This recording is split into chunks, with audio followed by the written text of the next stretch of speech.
KSQD Santa Cruz. I'm Rachel Ann Goodman, and I'm joined by Congressman Jimmy Panetta. Hi, Jimmy. How are you today?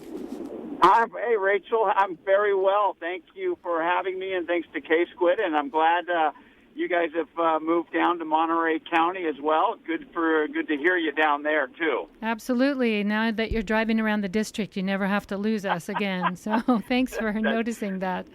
So there's a lot going on in your office. You're a busy person. You have some announcements to make about veterans programs. Would you like to talk about that?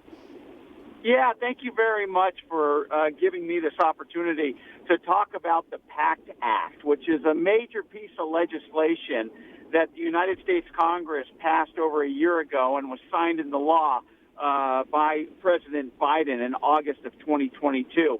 And what that does is that it's a major bill that helps those veterans who were deployed and were exposed to certain toxins, especially those toxins that came from burn pits in the global war on terrorism. Burn pits that I saw as someone who was stationed in Afghanistan and basically was exposed to, the toxic fumes that were spewing out of there that we, from these burn pits that we use to get rid of our garbage and everything else that unfortunately we used. And we did this in Afghanistan, we did it in Iraq, but it's also, the bill opens it up to Vietnam War era veterans who were exposed to Agent Orange and other toxins during their deployment. And it doesn't have to just be in Vietnam. They open it up also to Guam and countries in that area. Right. So these burn pits, is this still going on, or was it a thing of the past? I don't think it's going on anymore. I would hope it's not, based on the fact that we obviously have a number of conditions and a number of cancers that were found to be related to the toxic fumes from these burn pits, and that really was the impetus for the PACT Act law. And the key thing about the law is that it reduces the presumption. And what I mean by that is that you're automatic, if you have served during this time, during that war, and you have a cancer, you're automatically presumed to get the benefits of the VA, which is very, very important. And so you will automatically get a toxic exposure risk assessment. I actually spoke with a veteran yesterday who was a Gulf War veteran, and she said that everybody around her was getting cancer. She then got cancer. She then applied to the VA for this toxic exposure risk assessment. She was denied until the PACT Act was passed. She got TARA, the toxic exposure risk assessment, and now the VA is actually giving her the services that she deserves. Well, that's a huge relief, I'm sure, even though it maybe came a little later than she wanted it to do. So the VA has often been the target of, people's worries and concerns because of its funding levels. How are they turning around to your satisfaction? I know veterans have been a huge part of, your concerns over the years, and just wondering, kind of beyond this one issue, are things getting better? Yeah, no, I appreciate that focus and that concern, because obviously we're always, especially as a federal representative, you want to make sure that we have oversight on the Veterans Affairs, on Veterans Affairs Department, something that means so much to so many people on the Central Coast of California, and even where I'm at right now up in the most northern part of my congressional district in San Jose in the 19th Congressional District. I can tell you that ever since I came into this position, and that was in a limited time since 2017, that concern for our veterans is one of the most bipartisan issues that I've worked on. Democrats and Republicans actually coming together to pass a number of pieces of legislation that focus on our veterans and the VA. Protecting Business Opportunities for Vets Act, Protecting Families of Fallen Service Members Act, the PAWS Act for vet therapy, the Thrive Act, the VA Transparency Act and Trust Act, and I could go on, and it just demonstrates that yes, there's oversight of the VA by Congress through these laws that have been put in place. But at the same time, what I'm hearing is that the VA continues to do what it can to serve our veterans. Now, for the most part, when I talk to veterans who either go to our clinic there, the Gurley Clinic, or the Silicon Valley Clinic there at 101 and 85 in South San Jose, or they receive their services from Palo Alto, for the most part, they're pretty satisfied.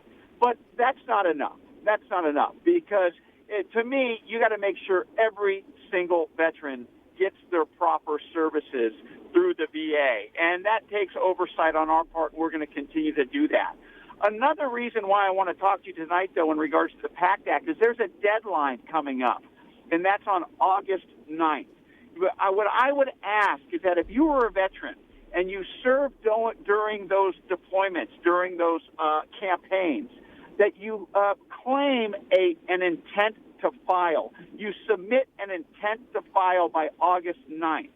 What that will do is basically kind of the past year, since August of 2022, it will allow you to claim during that time. But if you don't file that intent to claim by August 9th of this year, you're going to miss out on that past year of benefits. So I appreciate you having me come on your show to highlight the fact that the PACT Act is in existence, but more importantly, we got to make sure our veterans submit an intent to claim by August 9th of this year. An intent to claim is just a 2-page form.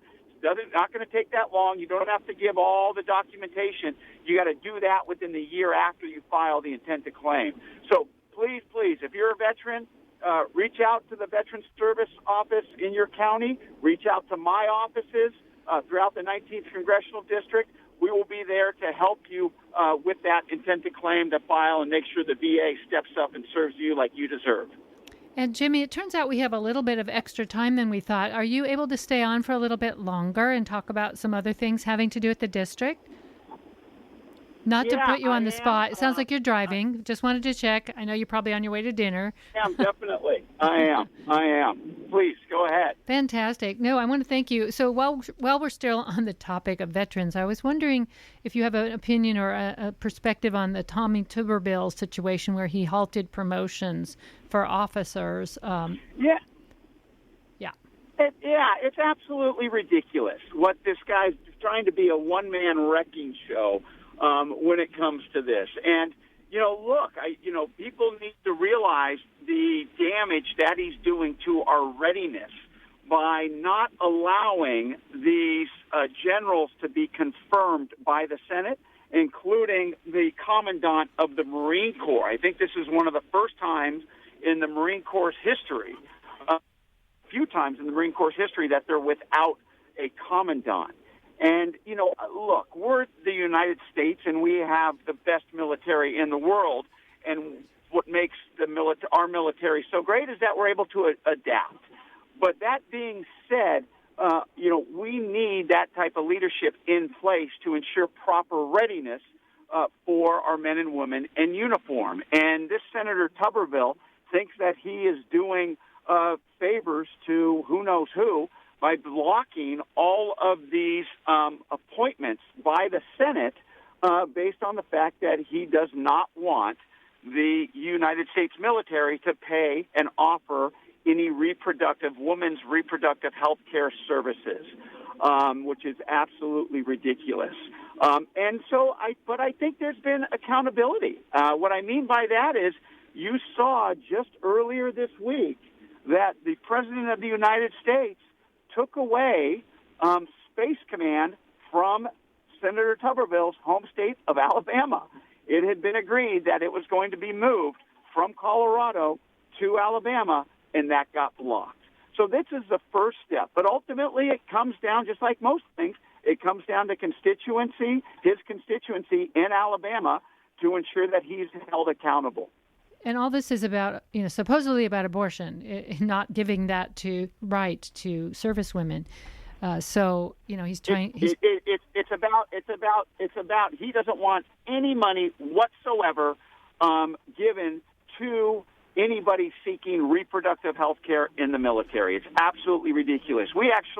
I'm on the Armed Services Committee in the House of Representatives, and we actually did an amazing job with the National Defense Authorization Act in keeping that in there and ensuring that our women who are in uniform have access to those reproductive rights. Unfortunately, this is something that the senator feels that is worth harming our military's readiness by making this sort of ridiculous statement when it comes to blocking these appointments. And from what I understand, it's also prohibiting people who might be considering a military career from maybe wanting to embark once they see that their future might not be as secure as it. This is the highest level ranking people in the military that he's holding up their promotions, and that's not exactly a good advertisement to recruit new people.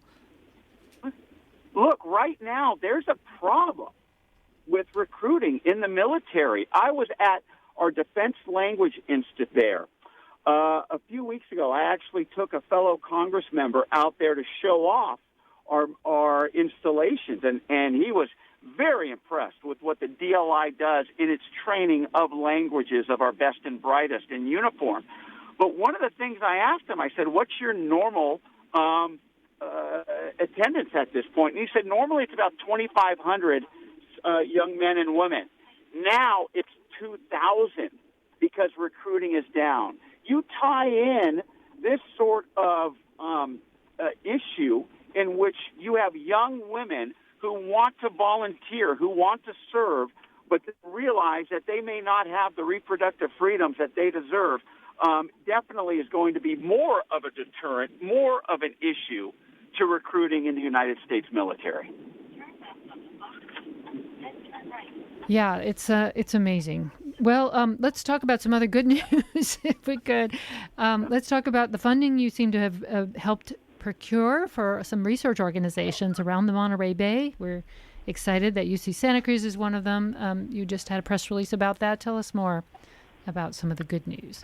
Oh, yes. Thank you for that. I appreciate